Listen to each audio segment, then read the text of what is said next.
Hello everyone, this is JD from loveintoronto.com, and today we're going to be exploring the world of matchmaking services. Ruth, what are your thoughts on kissing on the first date? Well, I think you should certainly not kiss when you meet the person initially too, but after you're comfortable with the person, I mean, certainly if you really like the person, perhaps a little kiss on the cheek or, a little hug to say that you enjoyed the evening, but, certainly don't go overboard. That's right. What about meeting the person at for the first time? Would you give them the high five? No, just a nice little hello and, take it easy, comfortable. What do you think would be more appropriate? Chocolates, mints, or diamonds? Definitely diamonds.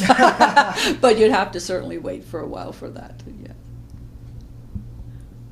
Yeah. Okay, here's the other question. Everybody asks this one. Who should pay on the first date? The guy, the girl? I'm old-fashioned, and I personally think if a fellow asks you out, he should pay.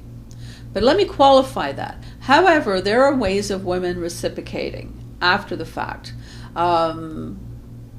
Get theater tickets, get ball tickets, buy a book that he likes. There's no cutting the bill down the half, but there is a way of reciprocating down the road to make it comfortable. I just think that, it is give and take, but, I think if a man asks you out, he should pay, but I'm old-fashioned. Well, I completely agree that reciprocation is the key. What about driving? Who should drive?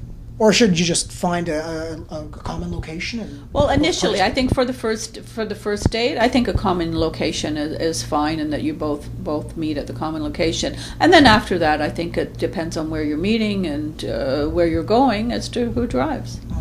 And another thing about your service, do you educate some of the guys on etiquette? Oh, absolutely. People ask me the most amazing questions, about what they should do and where they should go and how they should dress. And, I think all of it is basically, think about it, put some thought into it, be clean, well-dressed, and dress appropriately.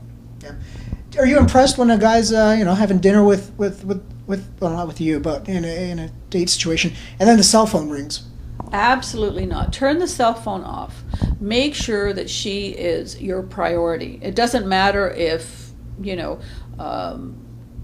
certainly if you're a doctor and you have to have that on, put the buzzer on so that you can excuse yourself and answer the telephone. But don't sit at the table with, I've had people say, I sat at the table and talked for half an hour on the telephone. That's rude. I wouldn't want that from anyone. Nevertheless, on a first date. Exactly. So not only are we talking about cell phones, but we're talking about RIM, BlackBerry, iPhones, pagers, you name it. Turn it off. Yeah, enjoy. Make that this is your focus. And if that's how he's going to be on his first date, what's he going to be like in life? Or she, if it happens to be her having her cell phone on, are they going to make you a priority, or are you going to be second to the cell phone or the BlackBerry?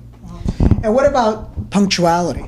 That's very important. I think it's just respect for someone to be punctual and to be respectful, to be there on time.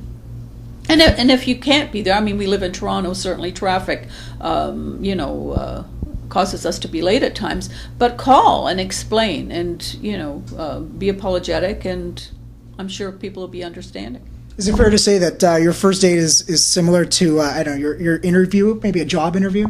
It is, but I don't like people feeling like that, because a lot of people go on a date with the idea of interrogating the other person, and that's when dates really don't work out. What I suggest people do is to go out and look at it like you're meeting a new friend and have fun.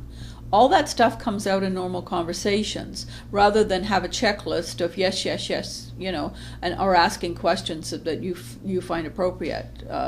Just go out and have fun. Thank you very much, Ruth. I think you've summed it all up.